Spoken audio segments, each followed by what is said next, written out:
All right, welcome back. In another installment of if it happened over there, it could have and probably did happen here, right? The former UK health secretary has been exposed for trying to brazenly deploy fear to help control the behaviors of those during the early days of the pandemic. And I can attest to the level of fear those people felt as I stood aghast here in the U.S. talking to my friends back in the UK. And I thought that they were pretty level-headed people, but they wanted their neighbors arrested for having a small party. The panic had well and truly set in. And to illustrate just how crazy things got there, it was actually considered at the highest levels of government the forced euthanasia of domestic cats. And it gets worse. They also thought about separating parents from children and holding them in separate quarantine facilities if infected. What happened to common sense? What happened to the level-headed virologists, and why weren't they engaged? I think these things paint a pretty bleak picture of how the human psyche was played when nobody really had a clue. My next guest will never get played. She's fighting tooth and nail to hold everyone accountable. Please welcome to the show, Rebecca Walser. Thanks for being on, Rebecca. Again, like I said at the break, I had friends that I believed to be pretty level-headed that were scared to death, and it really confused me. But now I'm seeing how that actually happened. Yeah, I really want to make 3 points, Scott. And I think that our founding fathers try to make this point very well, that whenever you have any kind of situation, whether it be a health situation, a war situation, a economic situation, whatever situation comes along, if we are willing to give up our freedom for security, that will always be misused and abused, and certainly by governments, by corporations, by anybody who has any kind of power. So we need to understand that anytime there's a threat to security, if we go down the road of letting it impugn our freedom, we potentially have locked in diminished rights forever. So the very first thing is you started to see people not knowing what was going on. These governments across the world, oh my gosh, animals are transmitting it. Let's kill the animals. Oh, parents and children are transmitting it between generations. Let's separate them. In the United States of America, we absolutely, and you can go to the cdc.gov website and look up the term human shielding. These are the FEMA camps that are located all across the United States that are ready for pandemic quarantines that, as I laid out in my podcast, Crashes and Taxes, at the beginning, 2 weeks ago, this is the plan for the United States in the event that we have another global pandemic. We will be moved into FEMA camps and the human shielding will go into operation. It was supposed to be used according to the plans that we have now kind of analyzed. It was really expected that the lockdown would last at least 3 years. The small and medium-sized businesses would completely be unsustainable and they would go out of business. And we were going to have a lot more moving to digital ID and CBDCs as part of this global sweep to a new system.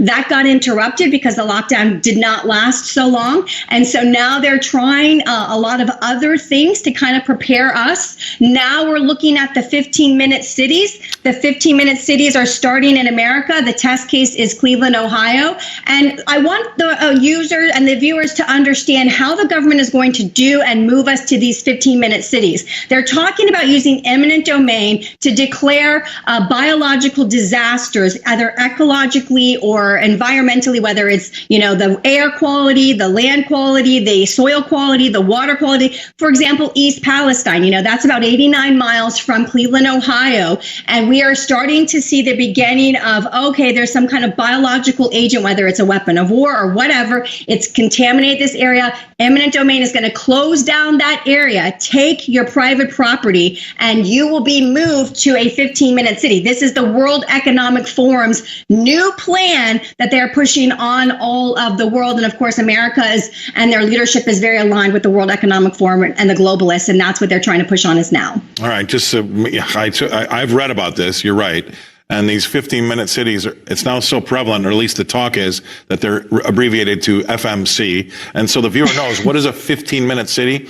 Everything that you want to do would be within 15 minutes, right? You can go to the gym, you can go to the store, you can go to a movie, you can go to the restaurant. You won't be going by car because they're going to be illegal, okay? Yeah. But everything being so convenient also means the surveillance is much more convenient to those that don't want to do us well, right? That's what it's all about. The biggest thing to take away from the 15-minute city is that you have to have a travel pass to leave. You have to get approval to leave your 15-minute cities by getting a travel pass. Who controls the travel passes? How do you get the travel passes? They're digitally ID created, and if you don't meet all the medical protocols that they want you to meet, you're not getting a travel pass. This is how they just literally had an uprising in China, and they literally were going to have a protest. They quashed it by identifying the protesters on social media and turning all of their health passes red. This is already being used in China because they're under communist rule and social credit systems, and this is what's coming to us. So if we don't wake up and start speaking up, I need as much as your listeners to also speak up, contact your local representative, say enough is enough. We are the home of the brave, the land of the free, and that is not going to change on our watch. It makes me nervous. I did not know that we already had a city that was going to be designated as the first 15-minute city. How did that come about real quick? I mean, I'm not exactly sure how Cleveland, Ohio was picked. I just know that that's been the announcement and the pro-announcement. So I'd have to go back, Scott, I can certainly go back and find out how that was decided. But we have a minute left, but that makes me even a little bit more nervous because now it's actually here. It's on our shores. It's not something that's far away.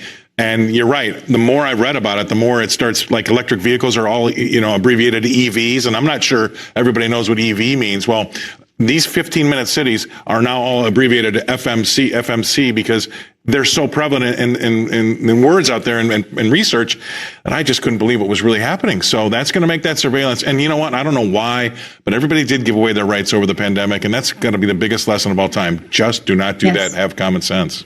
Yes, I mean, let's not do it again. I mean, I expect that Marburg is going to be coming forward now. That's kind of in the works, and that's been their plan for a while. And also this H5N1, this new bird flu. So we have two pandemics that are potentially percolating. Marburg is the hemorrhagic fever that has a much higher mortality, 80% mortality, something like that. So I think that this is the new pandemic that's going to be coming forward. It's already broken out in a couple of small countries as a test case. This is also manipulated. Scott, I'm tired of pretending like it's not. I'm just going to have to start saying the truth as it is, unvarnished, because no more conspiracy theory. I saw a meme that said, what is the difference between a conspiracy theory and the truth, ... and it said 6 months. So we're beyond all of this now. If you can't see that there's a global coordinated effort of train derailments with chemicals, fires on manufacturing, chemical processing plants, this is a globally coordinated effort, and they are absolutely trying to get their plans to happen, even though the coronavirus plan did not go according to plan. Oh, gosh, I love having you on. It makes us all think, because so far those conspiracy theories have not been